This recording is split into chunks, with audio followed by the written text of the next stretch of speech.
Happy holidays, you filthy animals. But you're not filthy, you're amazing because you're listening to Hitting the Bars and our little quick snippet holiday special we got coming to you guys. Just to give you a little holiday cheer. What is it? Cheer. Holiday jeerster. Hello, holiday cheer. I have too much glug.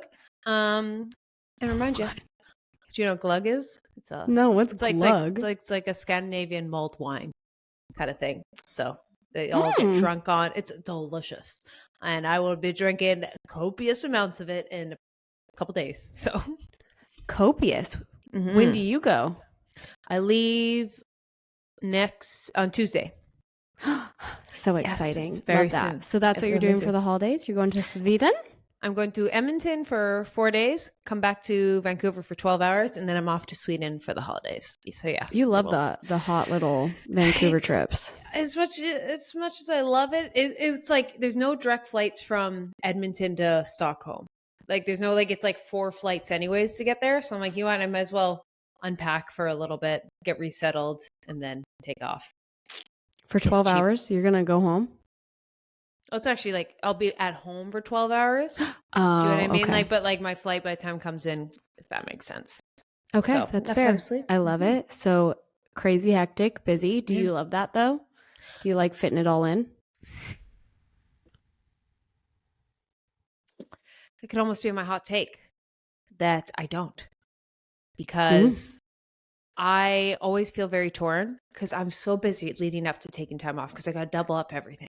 So I'm stressed. And so I have this massive to-do list to do in my 1 to 2 weeks off. And it just grows and it grows and it grows. So when I actually have the time off in the chaos, then I feel guilty because I'm like, oh, I need to rest. But then I've made this massive to-do list, but all I want to do is rest. But it happens every year. So it's like I should be resting, but I have this to-do list. So I shouldn't even make this to-do list. But then I'm like, you got a whole week. Do all that then. So it's, I love it and I look forward to it. But sometimes I'm like, oh, why did I do this to myself? How about you? That's fair. Do I like the holidays or what am I doing? The craziness, you asked. Do you like the... No, I mean, every year for Christmas, we're pretty low key. One year we did New York. Last year we stayed home on the island. This year we're staying home. But what's really fun is a lot of our friends are staying home.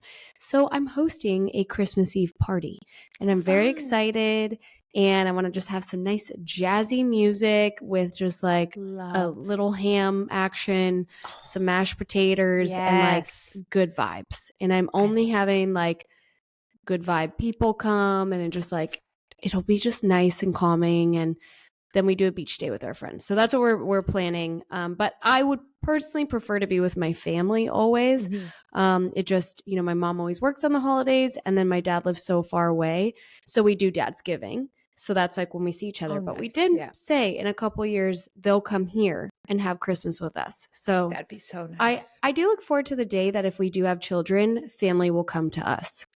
100. That's even my mom has fantasized about coming to spend Christmas with us in Sweden, and I cannot wait. I know one day it will definitely happen, but it's tough. So that's why I do have to go the week ahead of time because it's so I can be with Megs, and then so we kind of have a fake Christmas a little bit before. So it makes it a little hectic, flying that so many flights in that chaotic time.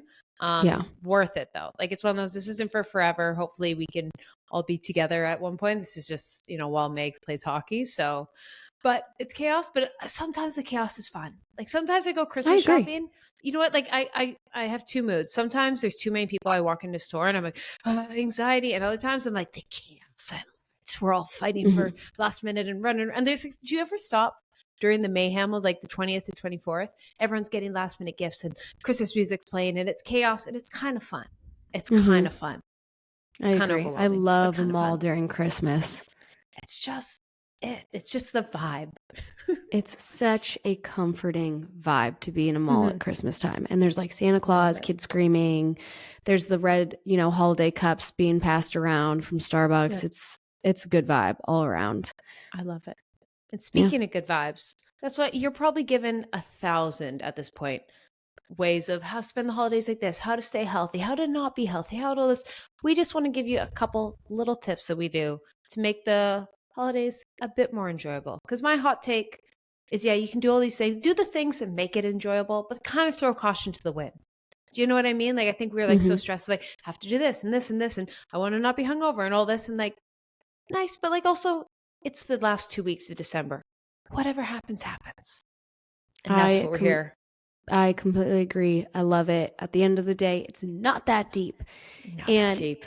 I do think, I guess my first little, it was going to be my hot take, I forgot to say it, is I think for the holidays, what I love to do, and I haven't spent the like Christmas with my family in a long time, but I do have some rehearsal with Thanksgiving.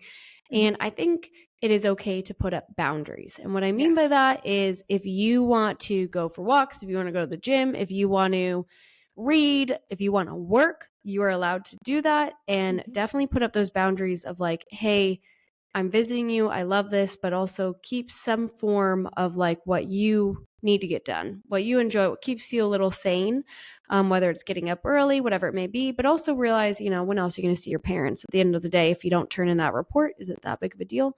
But it's okay to put up boundaries. And even that goes along with drinking. Like I know holidays can be tough for people with eating and drinking. And if you aren't a big drinker and your family is, like, don't be shy to be like, hey, I'm going to have water and I'll have a glass of wine later, whatever it may be. Because at the end of the day, I think they'd support you with it. I love that. And that perfectly kind of aligns with my first tip, which is going to be a how to beat the hangover tip. Just short and simple. This is what works. Number 1, no drink on an empty stomach. And you're all going to do it. You're running around 100 miles per hour. You're doing last minute gifts. You're going to this holiday party. You had a bagel for lunch 8 hours ago and that's all you've had. And then boom, wine, champagne, all this empty stomach. Just do your best. Like maybe even just hold the drink. Get some food in you first. Because every time I've been cripply hungover in the holiday season, it's because I throw every alcohol in my stomach when it's empty instead of just giving it a line in so it slows down that absorption. And then on that, I'm going to piggyback off yours, boundaries. I think this is insight that's so hard for me, especially this time of year, because there's so many different options of drinks. And people are giving you this drink, and they're giving you this drink, and which is great. But I know myself. I know what makes me hungover. I love glug. I love a red wine. It destroys me because I do think my mom's allergic to it. So I'm pretty sure I'm kind of allergic to it. And occasionally I'll just say, F it. I'm okay with being hungover. It's worth it. But also if you're like, I got other stuff, I got other holiday plans, it's okay to just tell people, I can't drink that. It makes me severely hungover. Do you have this instead? And it's not like, if people can't respect that, that's on them. Do you know what I mean? Or if they don't accept it, just hold it and don't finish it. Like I've done that a couple times when people, they just want to see you hold it. Just hold the drink and just take a little, taste it and get rid of it. No one's paying attention. And then I got 2 more little things, electrolytes, before and after, and water shots. If you're at the bar, just keep asking for shots of water. They do a shot, just be like, can you have extra? You can do water. Just constantly, even if you can't think about a whole glass of water. You're out there drinking with your high school friends, college friends, just constantly be like, can you add like 3 water shots then? Just get it in. I love that. The electrolytes, big thing. I did want to bring up, do you know Alchemind Greens? Well, I feel like I've heard that. He has a book called Get Off Your Acid. Michael's a big fan of him. But he is coming out with drops to put in your alcohol to help you not have a hangover. And I don't know when it drops. I think it's supposed to drop before the holidays, but there's some drops. Just look up Alchemind. I don't know. I was excited. That was going to be my little tip. I'm going to buy them. But also electrolytes, like I was going to say how you brought that up. What I usually do, we'll have like a whole bottle of water with electrolytes before I go out drinking and then have it after. And I just buy them. Like when I went to visit my dad, I just went to the store, bought them, and then like got a big one. So if everybody wanted it, it was really just Michael and I that would have them, and I was fine with that. Easy peasy. Okay, 2 things we're going to add on, but there's a brand called Z Biotics, which is that. It's like an anti-hangover, like probiotic you take before you drink. We don't have it in Canada. They reached out to do a collab with me, and I'm like, but we don't have it. I've never tried it. I don't know, but that's kind of the new it thing. So you might have access to that. You can get it. Okay. And then also, I forgot this hack. Say you slept over at your mom's. You don't have electrolytes. What you do? It doesn't taste the best thing in the world. And it sounds like one of those wellness girlies. I'm not saying it like that.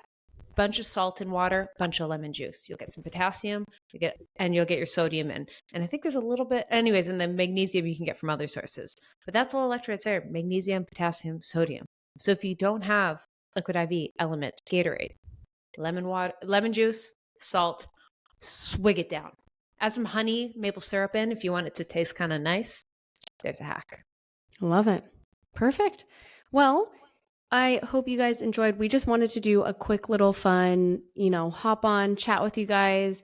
Happy holidays. The new year is upon us, and Keltie and I are very excited for, what the podcast has in store for us for 2024. And thank you for supporting us during 2023.